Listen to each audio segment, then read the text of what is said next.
शान्ताकारं भुजगशयनं पद्मनाभं सुरेशं विश्वाधारं गगनसदृशं मेघवर्णं शुभांगं लक्ष्मीकान्तं कमलनयनं योगिर्विद्यानगम्यं वन्दे विष्णुं भवभयहरणं सर्वलोकैकनाथं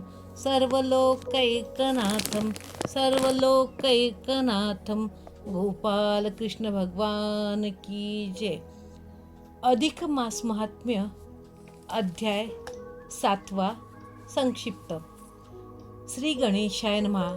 वाल्मिकी ऋषी म्हणाले, विष्णू प्रसन्न झाल्यावर सुदैवाने त्याची स्तुती केली. विष्णू म्हणाला, तुझ्या तपाने मी प्रसन्न झालो आहे. तुला काय वर हवा आहे तो माग. सुदैव म्हणाला, मला पुत्र नाही, तो द्यावा, एवढेच माझे मागणे आहे. विष्णू म्हणाला, तुझ्या भाग्यामध्ये 7 जन्मांपर्यंत पुत्र लाभ नाही. तू दुसरे काहीतरी माग, माझा उपाय चालत नाही. ते कठोर वचन ऐकून सुदैव मूर्छित पडला. त्याला सावध करून त्याच्या पत्नीने म्हटले, व्यर्थ कष्टी का होता? आपल्या भाग्यात असेल तेच भोगावे. हरीला सांगून काय उपयोग? दैव अनुकूल नाही असे आपण समजावे आणि देवाची भक्ती करीत आयुष्य घालवावे. गरुडाला मात्र वाईट वाटले. काहीही करून सुदैवाला पुत्र द्यावा, नाहीतर तुमची भक्ती कोणी करणार नाही. तुलाच सर्व सामर्थ्य आहे असे त्याने विष्णूला म्हटले. ते ऐकून विष्णूने त्याला म्हटले, तू सुदैवाला तुझ्या अधिकारात पुत्र देऊ शकतोस. तेव्हा गरुडाने त्या दोघांना पुत्रप्राप्तीचा वर दिला व विष्णूला पाठीवर घेऊन तो वैकुंठाला गेला. सुदैव ब्राह्मण पत्नीसह आपल्या घरी राहू लागला. काही काळाने त्याला एक पुत्र प्राप्त झाला. तो सर्व शुभलक्षणांनी युक्त मुलगा हुशार होता. शुकदेव असे त्याचे नाव ठेवले. 8 वर्षातच त्याने अनेक विद्या प्राप्त केल्या. काही दिवसांनी देवलमुनी सुदैव ब्राह्मणाच्या घरी आले. शुकदेव त्यावेळी तेथे आला व देवल ऋषींना त्याने नमस्कार केला. त्याची लक्षणे पाहून देवतांना फार आनंद झाला आणि कुतूहलाने त्यांनी त्याची सर्व लक्षणे पाहिली. तेव्हा मात्र ते सुस्कारा टाकून स्वस्थ बसले. त्यांची मुद्रा पाहून सुदैव चिंतेत पडला. तेव्हा देवतांनी म्हटले, हे विप्र, आधी बाळाचे आयुष्य पाहावे व मग बाळाची लक्षणे सांगावी. ह्या मुलाला 12व्या वर्षी पाण्यात बुडून मरण येईल, ते अटळ आहे. सुदैवाला वाईट वाटले. देवलमुनी त्याचे सांत्वन करून निघून गेले. सुदैवाला मूर्छाच आली. गौतमी मोठी धीराची होती. तिने पतीला धीर दिला आणि कितीतरी मोठे मोठे लोकही मरण टाळू शकले नाहीत इत्यादी सांगून तिने आपल्या पतीला सांगितले, आपण हरिभक्ती करीत राहावे. अशा प्रकारे तू पूर्वजन्मी सुदैव होतास व तो पोपट तुझा मुलगा होता, असे वाल्मिकी ऋषी म्हणाले. अध्याय 7. प्राकृत ओव्या. श्री गणेशाय नमः. पूर्वाध्यायांती सुदैव ब्राह्मण श्रीहरीची स्तुती करून उभा राहिला हात जोडून, ऐसे वर्णन जाहले पुढे कथा वर्तली कैसी, सांगतो ऐका एकचित्तेसी. अधिकवी श्री वाल्मिकी ऋषी दुडधन्व्यासी सांगत, राया ते विप्राचे स्तुतिवचन ऐकूनी तोषला भगवान. मेघ गंभीर वाचे तत्क्षण तया प्रती बोलत, अगासुदेवात्मा उत्तम तव तपसंपादिले अप्रतिम. पूर्वी एतादृश महत्कर्म केले नसे कोणीही, ह्या तुझ्या अत्युग्र तपेसी प्रसन्न झालो असे तुझसी. तरी तू जे इच्छित असशी ते सर्वही सांग मज, मागशील ते तुझ देऊन सर्व मनोरथ पूर्वीन.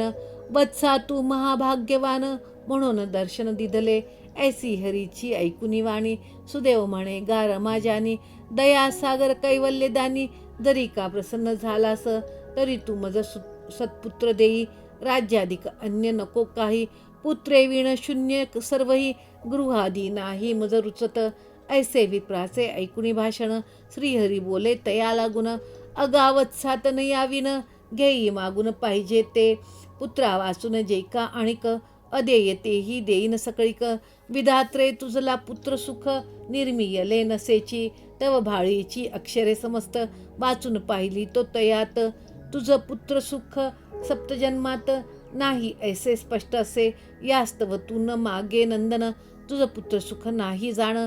ऐसे हरीचे वज्रा समान नाही ऐसे स्पष्ट असे. यास्तव तू न मागे नंदन. तुझ पुत्र सुख नाही जाण. ऐसे हरीचे वज्रा समान. निष्ठुर वचन ऐकून या. तो सुदेव द्विज तत्क्षणी विकळ झाला हृदय फुटोनी. विच्छिन्न मूल द्रुमावाणी पडला धरणी मूर्छित. ती पतीची अवस्था पाहून गौतमी दुःखे करीत रुदन. मागुती किंचित धैर्य धरून पती सन्निध बोलत. उठा उठा हो प्राणेश्वरा. व्यर्थ नका दुखू स्वांतरा. मम वाक्यांचे स्मरण करा. पूर्वीच म्या कथिलेसे. जे जे कपाळी लिहिले विधाते. तेची सुखासुख प्राप्त होते. मानव भोगीत पूर्वार्जिता ते. हरी तेथे करील काय. मुरमुशी औषध देता.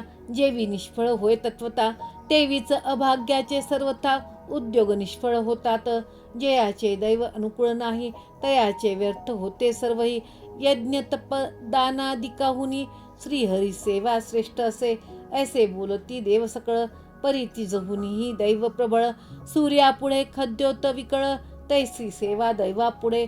तस्मात सर्वत्रींच्या विश्वासा. टाकुनी उठा हो प्राणेशा. एके दैवीच ठेवा भरवसा. हरीचे प्रयोजन काय.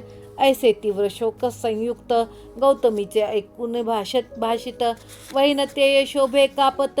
विष्णुसी बोलता जाहला. देवाही गौतमी अतिदीन. शोकसागरी झाली निमग्न. तैसाची ह्या तापसी ब्राह्मण. शोके रडत पडलासे. ह्यासी नाही कोणी रक्षिता. यांची असह्य दुःखावस्था. तू प्रत्यक्ष पाहत असता कैसा स्वस्थ राहिलासी. तू दीनबंधू दयासागर. स्वजना लागी भयंकर. भक्त दुःख सहिष्णू ईश्वर. ऐसा साचार असोनिया. आज तव दया काय झाली. ब्रह्मण्याताही कोठे लोपली. दीनबंधुता कैसी संपली. क्रूरता धरली कोठून. सायुज्यादी चतुर्विध मुक्ती. तद्भक्तांचे करतळी वस्ती. तथापि त्यागुनी तव भक्ती. मुक्तीस इच्छित नाहीत. तव भक्तांचे अग्रभागी. अष्टमहासिद्धी येऊनी वेगी. किंकरी परी सेवे लागी. तत्पर सदा राहतात. ऐसे तव भक्तींचे महात्म्य. सर्व विश्रुत असे उत्तम. तरी ह्या विप्राचा पुत्रकाम. पुरवायाश्रम तुझ काय. पुत्रा वाचून सर्वही यासी. द्यावया उद्युक्त झालासी. तरी गजेंद्र दात्या पुरुषासी. अंकुश देण्याश्रम काय. जरी तू ह्या विप्राच्या कामा. नाही पुरविले सर्वोत्तमा. तरी इतपर त्वत्पाद पद्मा. कोणीच नाही सेविनार. अदृष्टी असेल तेची मिळेल. ऐसे जरी प्रसिद्ध होईल. तरी मग तुझी भक्ती सकळ लया जाईल निश्चय. कर्तुम तू समर्थ. ऐसे सर्वत्र आहे विश्रुत. परी ह्यासी न देसी सुत. तरी ते आज नष्टेल पै. यास्तव देवा ऐसे न करी. ययासी पुत्र देई सत्वरी. आजपर्यंत नाना प्रकारी. भक्त कामना पुरविल्यास. गजेंद्रे करिता तुझा दावा. तया रक्षिले देवा. अनन्य शरण होताची ध्रुवा. अक्षय पद दिधलेस. तू भक्तेच्छा पूरक श्रीपती. ऐशी ब्रह्मांडी गाजे कीर्ती. म्हणून पुत्रार्थी ही दंपती. तुझला शरण पातली. आता उपेक्षा करीसील तरी. तव अपकीर्ती होईल परी. ऐशी वैनतेयाची वैखरी. ऐकुनी हरी बोलत. खा खगेंद्रा विनतानंदना. तुझ अंतरी आली करुणा. तरी ममाज्ञे ह्या ब्राह्मणा. सत्वर देई पुत्र एक. ते हरीचे स्वानुकूल वचन. ऐकुनी हर्षला पन्नगाशन. सवेची तया ब्राह्मणा लागून. वरदान देता झाला. म्हणे द्विजेंद्रा सप्तजन्मवरी. तुझ पुत्र सुखना निर्धारी. ऐसे जे का बोलिला हरी. ते सर्वही यथार्थ असे. तथापि हरीने मज लागून. आज्ञा पिले असे म्हणून. तुझ करिता कृपा करून. एक सुपुत्र देतो मी मदंशंभूत. ऐसा त्वरित. तुझला होईल एक सुत. तयाचेनी तू गौतमी सहित. सुपुत्रवान होशील पै. तरी परी तया पुत्रापासून. तुम्हा दुःख होईल दारुण. तथापि चित्ती विचार करून. हरिभजन न सोडावे, श्रीहरिचरणी जडली मती, म्हणून धन्य आहेस जगती. निष्काम किंवा सकाम ही भक्ती, हरीसी अति प्रिय असे. 5 भौतिक सर्व शरीर, आळवावरचे जैसे नीर, की जल बुदबुदवत साचार, क्षणभंगूर असे पै. त्याचा न धरिता अभिमान, अंतरी चिंती हरीचे चरण. तो नर जगी सर्वमान्य, आणि धन्य ही होय साचार. दुस्तर भव सागरातुनी, तारील ऐसा ह्या त्रिभुवनी. शोधिता एक हरी वाचुनी, इतर नाही कोणीच. हरीच्या कृपा लेशे करून, मी तुझ पुत्र दिधला जाण. आता करीत हरिचिंतन, सर्वदा सुखे वर्ते तू. आणि प्रपंचा माझी सर्व काळ, उदारतेने राहुनी केवळ. संसार जन्मफळ सकळ, मिळेल तैसे भोगी तू. असो ऐसा गरुड मुखेसी, वर देऊनी सुदेवासी. मग तो भगवान वैकुंठासी, गमन करिता जाहला. आणि सुदेवही स्वस्त्री सहित, इष्टवर लाभताची त्वरित. स्वगृहा जाऊनी पूर्ववत, गार्हस्थ भोगीत आनंदे. पुढे लोटता कित्येक दिन, विप्रपत्नी आली झाली गर्भिन. 9 मास होताची पूर्ण, पुत्ररत्न प्रसवरी. सुलक्षणी संपन्न सुरेख, ऐसे देखता पुत्रमुख. गौतमीस झाला हरिक, प्रसूती दुःख लोपले. सुदैव विप्रही आनंदला, द्विजसमूह पाचारीला. जात कर्म संस्कार वहिला, संपादिला यथाविधी. सकळ द्विज वराकार कारणे, यथाशक्ती दिधली दाने. याचक जना बहुसन्माने, वस्त्रे पात्रे अर्पिली. ज्योतिर्वेत्या ब्राह्मणांकडून, जातक वर्तविले तत्क्षण. शुकदेव ऐसे नामा विधान, पुत्रा लागून ठेविले. पुढे तो सुदेवाचा कुमार, दिवसेदिवस वाढे सुंदर. शुक्ल पक्षीचा रोहिणीवर, जैसा वाढत अनुदिनी.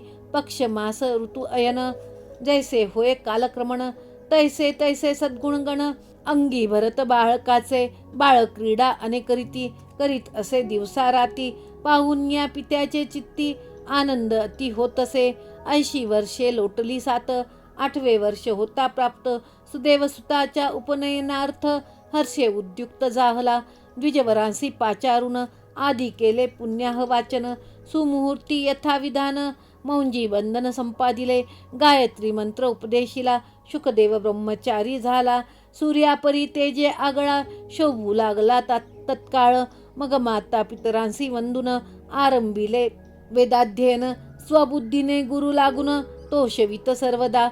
अरे तो 8 वर्षाचा कुमार, परी केवळ बुद्धीचा सागर. गुरुने कथिता एक वार, पाठ होय तयासी. ऐसे करुनी वेदाध्ययन, शास्त्रेही शिकला संपूर्ण. स्वपुत्र झाला विद्वान, म्हणून सुदेव आनंदला. आणि आपणा धन्य मानित, सुखे वर्तता पुत्रासहित. एकदा तयाचे सदनाप्रत, देवल मुनी पातला. तया पाहता सुदेवे तत्क्षण, प्रेमे केले साष्टांग नमन. आसन पाद्यादी समर्पून, यथाविधी पूजिले. तो सुदेवात्मज ब्रह्मचारी, शुकदेव तेथे आला सत्वरी. देवल मुनीचे चरणावरी, प्रेमे मस्तक ठेविले. दैत्या सुंदर कुमारा पाहुनी, मुनी बोलत सुदेवा लागुनी. बादविजेंद्रा तू त्रिभुवनी, धन्य धन्य आहेस. अरे हा दुर्लभ गुणसागर, तुझ लाभला पुत्र सुंदर. तस्मात भगवान लक्ष्मीवर, प्रसन्न आहे तुझ लागी. ह्यात व पुत्रा समान जगात, वेदाध्ययन करता विनित. बुद्धिमान बोलका ऐसा सुत, कोठेही नाही देखिला. ऐसे बोलुनी ते समयी, शुकासी म्हणे रे बाळा येई. तव हस्ती हे कौतुक काही, दिसत आहे पाहतो रेखांकित हे सुंदर छत्र. 2 चामरे विलसत विचित्र, वर्तुळ कमल सहस्त्रपत्र. हस्ती पवित्र शोभत आहे, अंगुष्टी सुंदर युवा कृती. आजानुलंबित हात शोभती, आकर्ण नयन विराजती. बुबुळे तळपती पिंगट, अति गोंडस सर्व शरीर. सस्मित वदन दिसते मधुर, वलित्रयाने भूषित उदर. भाग्य लक्षणे किती सांगू, ऐसे बोलुनी कुमाराप्रत. पुनश्च बोले विप्राप्रत, अगा सुदैवा हातव सुत. गुणसागर केवळ, ह्यांची लक्षणे कैशी देख. शंखा ऐसा कंठ सुरेव, स्निग्ध कुरळ केश सकळिक. वक्षस्थळ उंच बहु, पृथुग्रीव सुहास्यवदन. वृषस्कंदवत स्कंद महान, दोन्ही कर्ण समसमान, आकर्ण नयन सुरेख, हा सर्व लक्षणी संपन्न कुमार, सौभाग्याचा होय सागर, परी एकच दोष आहे थोर, तेने समग्र व्यर्थ केले. ऐसे बोलूनी शिर हलवित, सुस्कारा टाकुनी मुनी म्हणत, आधी आयुष्य पाहुनी यथार्थ, मग लक्षणे सांगावी. आयुष्यहीन कुमाराची, लक्षणे काय करायाची, बुबुळे विन नेत्र गोलाची, गरज काय साचार. सुदैवा हा तव नंदन, 12वे वर्षी जळी बुडोन, अवचित पावेल पैमरण, परी तू शोक करू नको. अवश्य होणारे ते पाही, आपोआप होते सर्वही, तया लागी प्रतिकार नाही, मुरमुरशी काय औषध. ऐसे बोलूनी देवल ऋषी, निघोनी गेला ब्रह्मलोकासी, गौतमी सह तो द्विज तापसी, दुःखे धरणीसी पडियेला. देवलांचे वचन स्मरत, भूमीसी लोळे विलाप करीत, काही वेळे गौतमी त्यात, उठली धैर्य धरोनिया. स्वांकावरी घेतला नंदन, प्रेमे चुंबिले तयाचे वदन. तदनंतर हस्त जोडून पती लागून विनवीत, म्हणे हो द्विजेंद्रा प्राणनाथा, धैर्य धरा उठा समर्था. पुढे घडवून येणाऱ्या अर्था, भिवू नये कदापि, न होणारे ते कदाही, जगत्रयी होणार नाही. अवश्य होणारे तेची पाही, घडवून येईल निश्चय. शंकराधिक महादेव, तेही दुःख पावले सर्व. असुरेश्वर बली राव, तोही बंधन पावला. हिरण्याक्ष पावला मरण, वृत्रासुराचे झाले निधन. कार्तवीर्य आणि रावण, तेही शिरच्छेदन पावले. तरी अवश्य भावी ते यथार्थ, घडोनी येतेची पै समस्त. यास्तव आपण उठावे त्वरित, श्रीहरी लागून भजावे. एवं प्रकारे सुदेव पत्नी कथिती झाली पती लागुनी. ऐसे श्रीमद वाल्मिकी मुनी रायासी कथिता झाला. इति श्री अधिक मास महात्म्य सार, बृहन्नारदीय पद्माधार. सज्जन श्रोते ऐकोत चतुर, सप्तमोध्याय गौडः इति सप्तमोध्यायः. गोपाल कृष्ण भगवान की जय, विष्णु भगवान की जय, वाल्मीकि ऋषि की जय.